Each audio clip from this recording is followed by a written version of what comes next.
Why you want to talk to God? Why you want to talk to Oshun? Uh-oh. Could y'all replace God for Oshun? One's in the chat.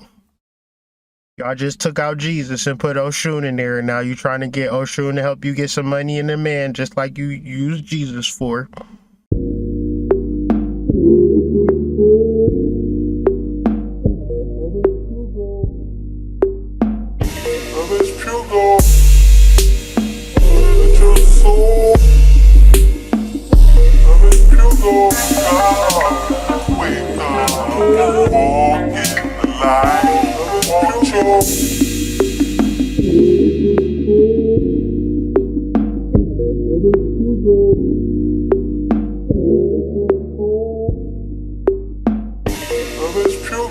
This nigga said a futuristic puddle.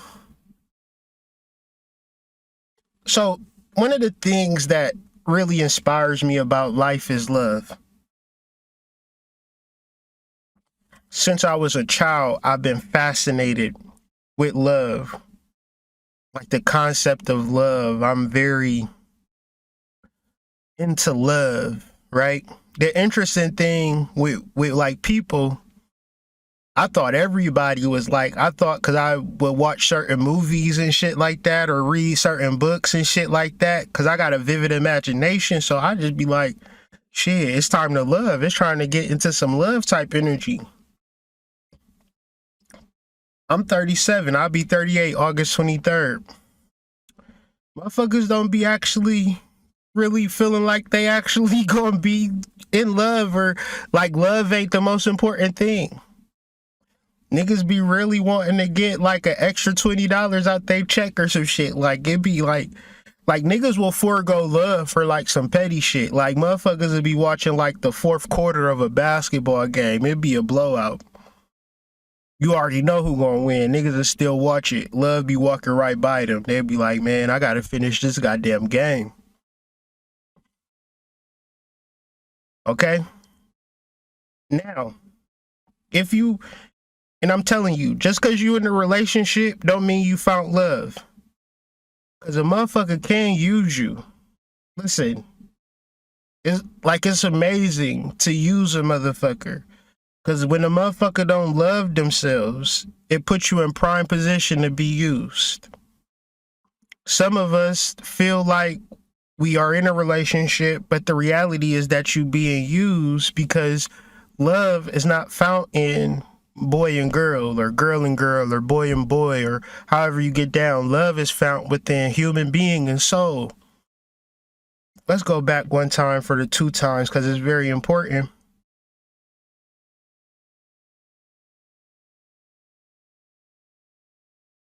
The soul, established in love, is always quick to discern the presence of true thoughts, and it welcomes the spiritual man or teacher who brings truth. Have you ever experienced love? They ask random people, but I'm sure if you span the globe, if you span the ghetto, if you span the hoods, I find that you would get a lot of no's. And then if we broke down the true meaning of love, because a lot of times people think love is you doing a whole bunch of shit for a person, and that person ain't doing shit for you. We get confused of all of these definitions of love because we're trying to get the other person to act like our soul. And then we want to fight somebody when this person who never could be our soul is not like our soul. We want to cry, we want to complain, and we never want to get into the space of having an unconditional relationship with self. It's real simple, but real complicated if you don't have a clear direction of what the fuck is actually taking place.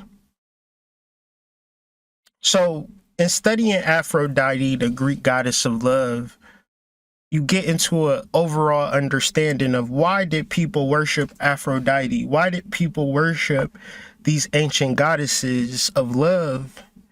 I've come to the conclusion that love is some hard ass shit to manifest.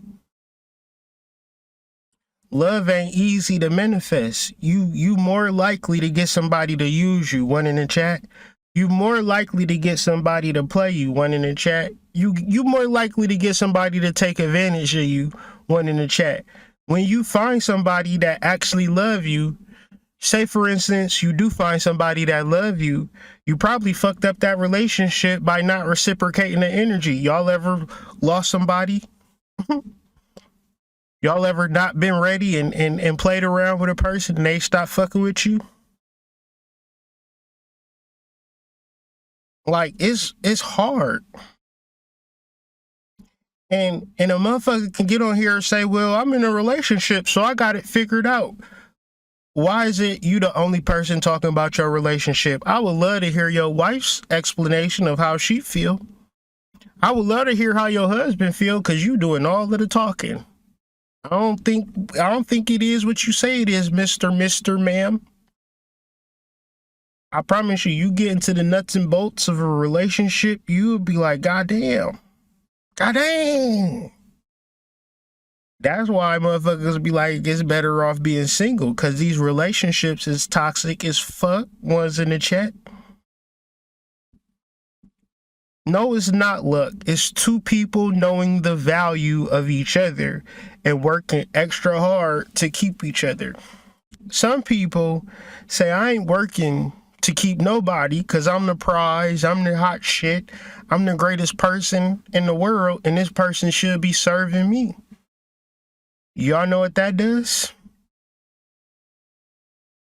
It throws the whole shit off of balance. So yeah, motherfuckers will manipulate the hell out of your brain and your mind. Trust and believe me. People will manipulate you. And you can be gullible. People will manipulate you. You can be gullible. But you'll start to notice shit is start to be weird emotionally and mentally. You know where that's coming from? The relationship off balance. Right now, we talking about partnerships. And as motherfuckers want to talk about love all day, people tell you love, but can't give you the nuts and bolts and the mechanics of love because they manipulating you. Motherfuckers rather tell you love than show you love. Because to show you love is not the same as telling you love. I can say I love you till I'm blue in the face and then treat you in a way that make you kiss my ass, and not in a good way. Not the good kisses, not the tender kisses. The rancid and nasty kisses, okay? So now you could be in a position or in a place where you got this man eating out your hands, you done manipulate this girl or whatever. You also gonna have to know that that situation is gonna be short term. Fate will intervene. When you start to study Greek mythology, they'll start talking about Thanos. They'll start talking about Morpheus. They'll start talking about Aphrodite. And these are all energies that'll come up in when you least expect it. And then when you look at life and how it manifests, like down in Atlanta, right? It's a husband and a wife, right? The wife is a daycare center owner, right? And her husband is a retired police officer that drive the buses for the kids. Tell me why they charged this man with molesting the damn kids. And so I guess they went somewhere to talk it out. They went to go hide out and shit. And she would ask him about it. And she said he went to 0 to 100. She done shot this man 2 times. Shot him in the neck, shot him in the leg. He in critical condition or stable condition, one of the two. She ain't gonna shoot no random man on the street. She shot him to bring balance into their relationship because he done fucked her over. She running her business to the best of her capability, and this nigga done single-handedly ruined her shit. Her life ruined, so she feel like shit, I gotta ruin your life too. Now let's backtrack probably 2 years. You would have probably said these motherfuckers got the perfect relationship. He a police officer, he the chief of police, and she own her business. They a fucking power company. We'll be like hashtag relationship goals, ones in the chat. But see, that ain't the way it worked. You'll end up with a fucking cap in your ass, because the balances of life will balance themselves out regardless. Okay? So keep that in mind, right? When you trying to manipulate a person like old girl at the beginning, right? Looking for the magical man. The worst part about this situation, right, is when you get the nigga. Y'all ever got the person that threw you out of balance? One's in the chat. Give me some examples of the relationship. Let me see some examples. I'm gonna read them if I can get some good ones in the chat of relationships out of balance. And when they out of balance, they manifest as such. So I'm saying all of this to say, for motherfuckers that don't want to work in their relationships, and you could be with the most benevolent nun in the whole entire world. You could be with a goddamn avatar of God. Something fateful is going to intercede in your fucking relationship, because relationships and love are not man-made and egoic pursuits. They are spiritual. And if you don't play them right, you gonna play them wrong. You can't just walk up to the motherfucker at the gas station and say, I played the numbers and God said that I was a good person. So can you tell me that I won these numbers? You gotta get the matching numbers. And that you gotta play the numbers. You sometimes gotta play them bitches every day. You gotta journal your dreams. You gotta, sometimes numbers will pop up on your fucking radio. You gotta fucking play that shit. You gotta be consistent. Okay? And you gotta be intentional with that, what you truly want. And why you want to talk to God to find a man, but you don't want to talk to a man to find a man? Huh? Why you want to talk to God? Why you want to talk to Oshun? Uh-oh. Could y'all replace God for Oshun? One's in the chat. Y'all just took out Jesus and put Oshun in there, and now you trying to get Oshun to help you get some money in the man, just like you used Jesus for. You trying to do all material shit, and you trying to use the spiritual when as necessary.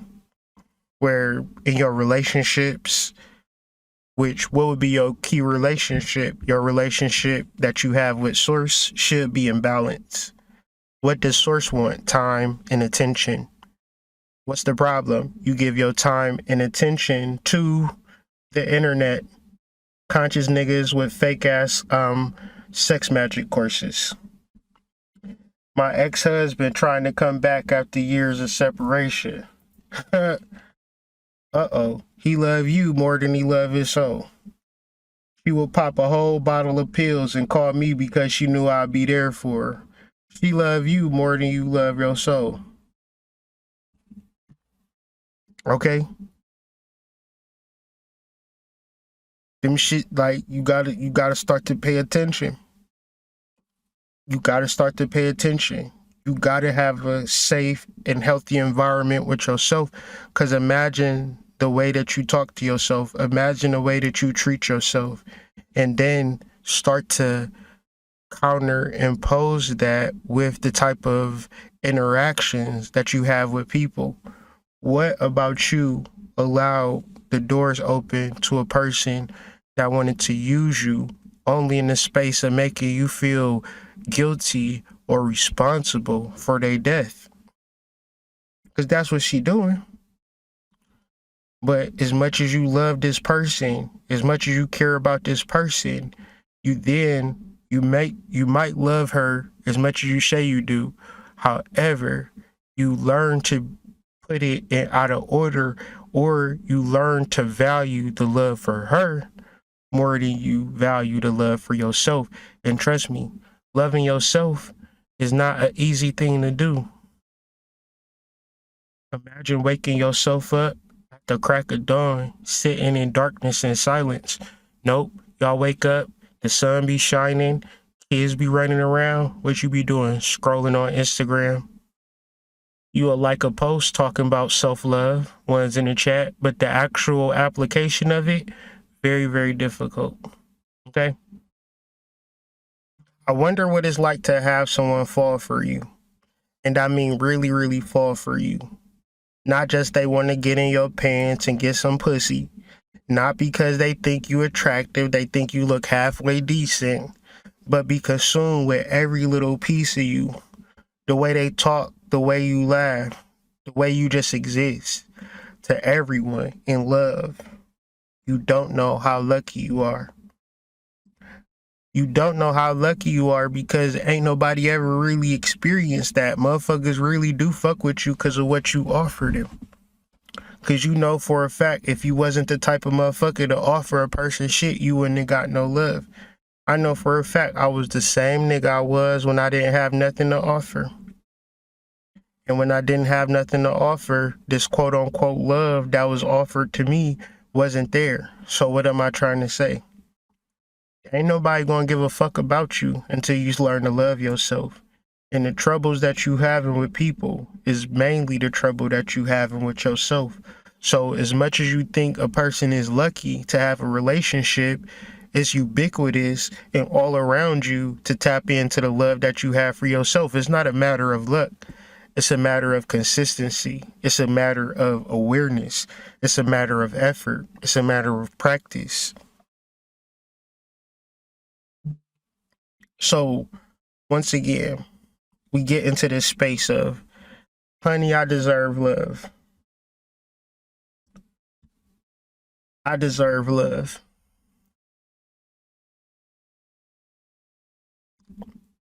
You never heard somebody say, I deserve love. So this is the work that I'm going to do to show that I deserve love. It's almost the opposite. But then when you get into the etymology of deserve, you get into a even sacreder science of serving your soul completely, indwelling, paying attention to the indwelling, the Lord and Savior, the soul within you. And even as much as you think that this is an easy and simple task and requires no work from you, I guarantee you, tuning into your soul is going to be the hardest thing that you ever had to do. Because you're not dealing with your two eyes, you're dealing with your third eye. You're not dealing with your brain, you're dealing with your heart. You're not dealing with your comfortable, you're dealing with your uncomfortable. You're not dealing with the feelings of safety and comfort. You're dealing with the feelings of fear and isolation. It's the integral part to growth and development. Pain is like a holistic view. And it's like, you know, bubble gum tastes good. It's real sweet. But if I ate it every day, you know what I'm saying, I would have horrible nutrition. So as much as we tap into these consciousness skims and scams of always giving you the easy solution and the most positive explanation for things, they're also keeping you stagnant in your spiritual growth. I'm talking about the painstaking work of realizing a mistake that you have been making, and the application of changing that is going to be the hardest thing you ever done in your life.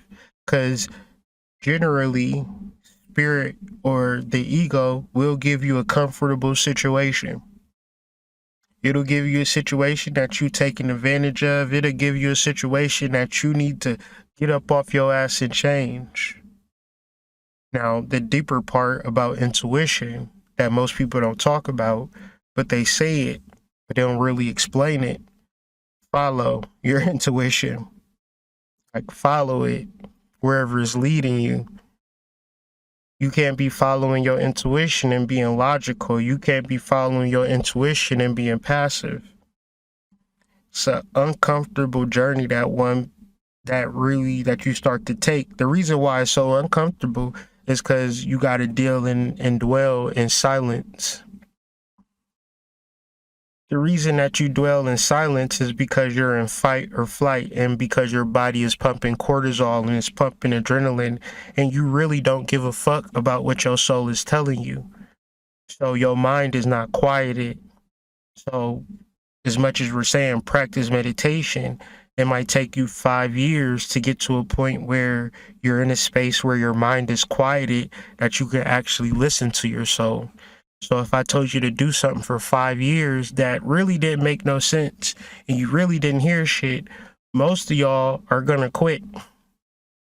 Most people are not going to give a fuck about the spiritual journey. Some people are going to recognize that it's a lifelong journey. It just depends on what end of the spectrum you fall under.